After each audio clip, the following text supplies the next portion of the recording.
Increased tolls on the Newport Bridge have prompted thousands of drivers to get the Easy Pass. Well, if you're one of those motorists who had it shipped, you may be in for a surprise when you get your first bill. It has become a popular and efficient way to negotiate toll roads and bridges in more than a dozen states. And for many, Easy Pass is simply a matter of economics. To get across the Newport Bridge, it'll cost $4 if you pay cash. For Rhode Island residents with an Easy Pass, 83 cents. That's resulted in the vast majority of the 25 million vehicles crossing the bridge since 2008 to use Easy Pass. Lance Edwards is now one of those motorists. I go to Prudence Island maybe 2 or 3 times during the winter, and when they increased the cost of the tolls considerably, it would literally have cost me $8 round trip. So Edwards, who lives in Exeter, had a choice.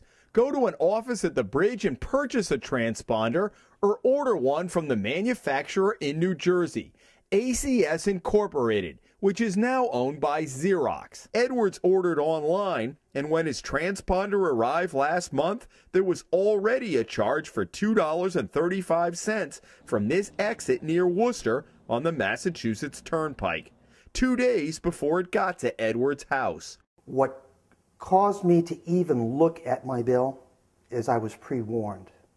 I was pre-warned by my sister-in-law. Her son, who is only 22, ordered one, and it was shipped in through New Jersey, and sure enough, there was a charge on it. She checked. She had to set up his account online, password and all that, and there was a charge on it. And again, it was from the Mass Pike. ACS ships the transponders inside an envelope, and the transponder is supposed to be wrapped in a Mylar bag to keep the device from being read and charged by tolling agencies during shipping. So when I open the box, the first thing I see is the transponder wrapped in a very thin bubble wrap. Underneath that was my original paperwork. And underneath that is an empty Mylar pouch, flat with nothing in it. The first thing we did was we called New Jersey. We called the main office. And they said, at first they said, well, you had traveled on the Mass Pike. And I explained to them, this is the charge. I said, if you want to do a tracer on when I received it, you'll find that I was charged before I got it, 2 days before I got it. And so that shot their argument. Very quickly. So they said that they would reverse the charges. And I asked to speak to the supervisor, and they wanted to know why. And I said, because obviously this is not the only time this has happened, and this is not the only phone call you've had, because my sister-in-law did exactly the same thing I did. So we brought Lance Edwards' issue to David Darlington, chairman of the Rhode Island Bridge and Turnpike Authority, which oversees the Easy Pass system in Rhode Island. What was your first reaction to that? No way. No way. I couldn't believe that was happening to somebody. So Rhode Island officials called ACS. It didn't take long when we started looking into it to find out that in fact it was true. They were aware of this, right? Well, they are aware of it, and their chosen method to deal with it is if somebody calls, they'll make an adjustment. But you know, that's not how we operate. It shouldn't be charged there.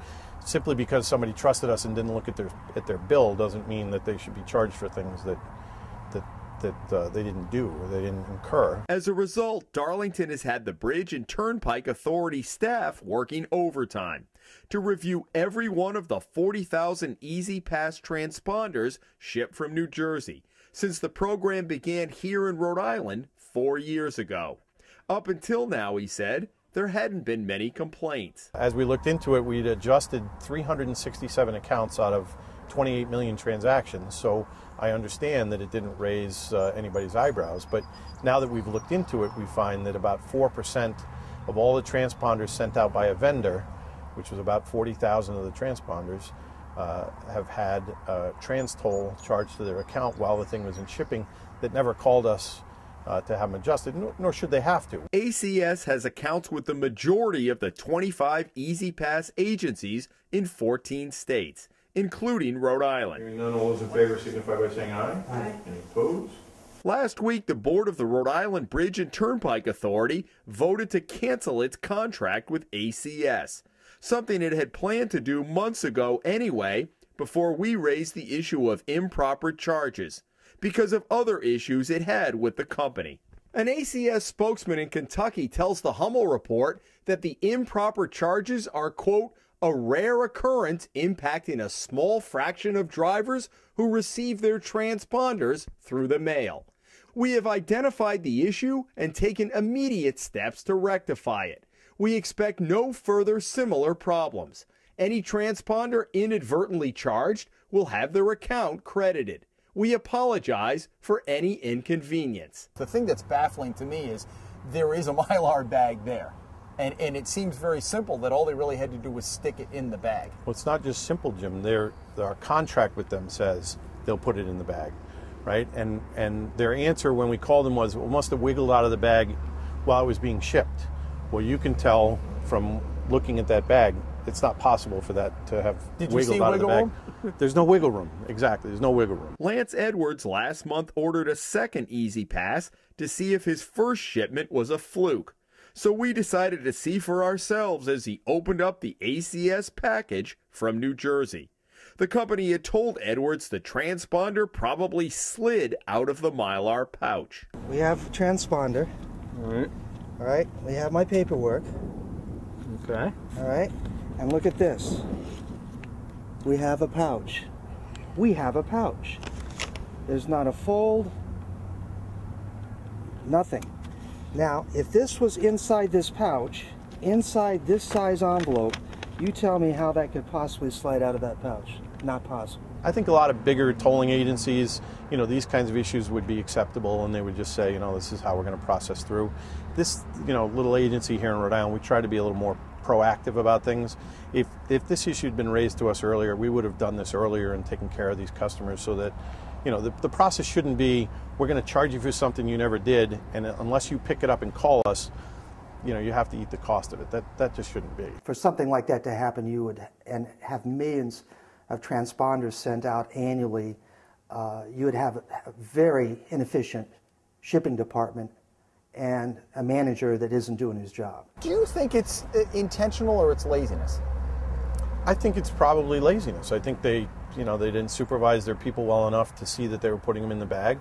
I'm sure they instruct them to do it, but they obviously were not on top of this issue. Darlington says the authorities' review is about 25% complete, and so far about 4% of the accounts had improper charges. The authority has already started contacting customers who were overbilled, crediting their accounts. The authority is charging ACS for the overtime tab to review the accounts and for the cost of the improper charges. And from now on, he says, all transponders will be shipped from Rhode Island. In Jamestown, Jim Hummel for the Hummel Report.